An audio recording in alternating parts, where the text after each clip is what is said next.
Welcome back, everybody. Bourbon and Rye Guy here, and I've got the 10 cup lineup. With the exception of the rye, they do have a rye whiskey I am not a huge fan of. So this is their original American whiskey. This, along with the rye, were their first releases, if I'm not mistaken.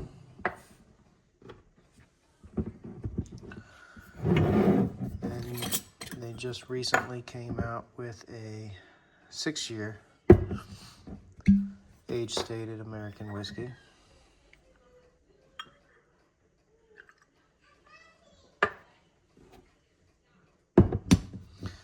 And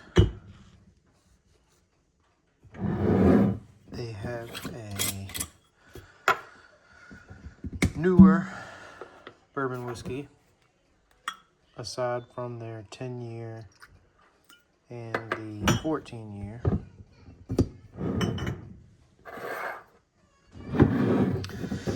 This is probably one of my favorite products.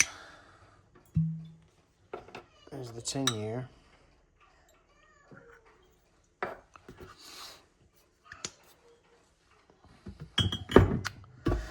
And then the 14-year. And the cool thing that I really like about 10 cup whiskey is that none of their stuff is really high proof. It's all, below that 90 proof range. Sometimes you just kind of want something a little lighter, hot summer day. Sip on something a little bit lighter. So you've got a 14 age stated. It says bourbon whiskey, 10-year bourbon whiskey. This one is non-age stated. That's a 80 proof bourbon whiskey. 10-year is 86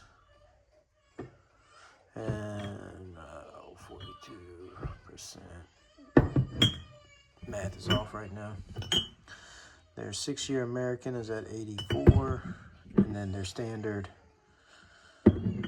American whiskey is 84 as well.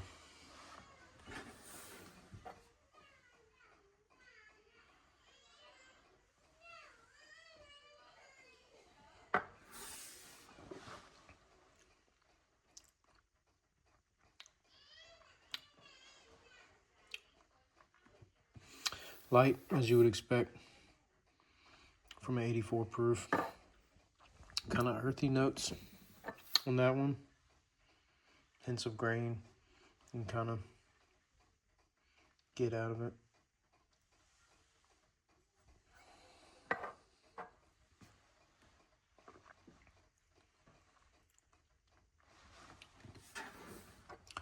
Basically the same profile, just some slightly sweeter notes on this one. You can get the age. I'm not sure what these are aged to. I was thinking somewhere in between 3 and 4 years. But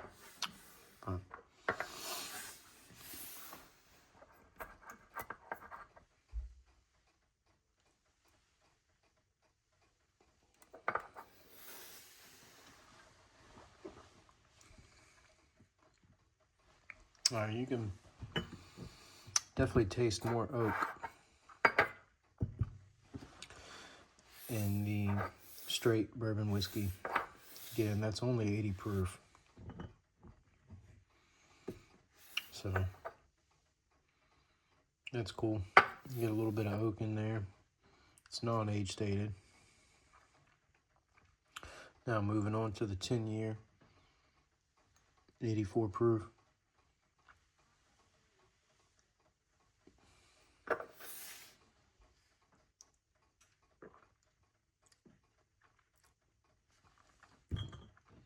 A lot more oak than their straight.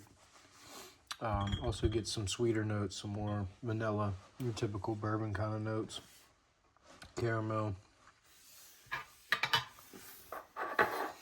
On to the 14 year.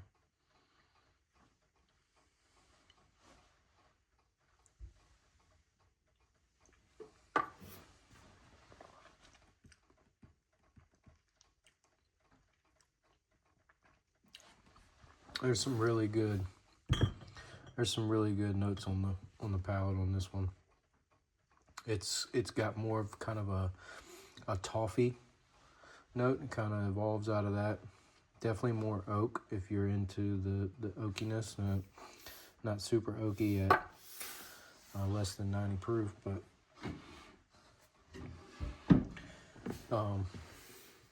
definitely a lot more complex than the rest. I believe this was like 70-ish when I got it. This is batch 1. So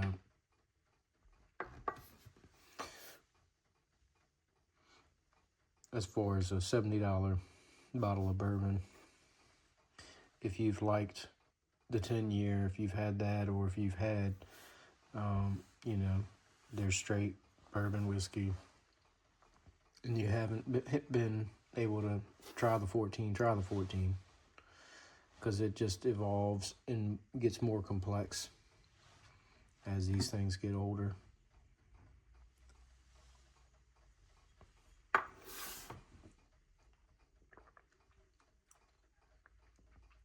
And sometimes you just don't want a high proof whiskey. You don't always need a high proof whiskey. Sometimes you want something a little bit lower. So that's the 10 cup lineup. As you can tell, I've had these for quite some time. I've killed many of the 10 year.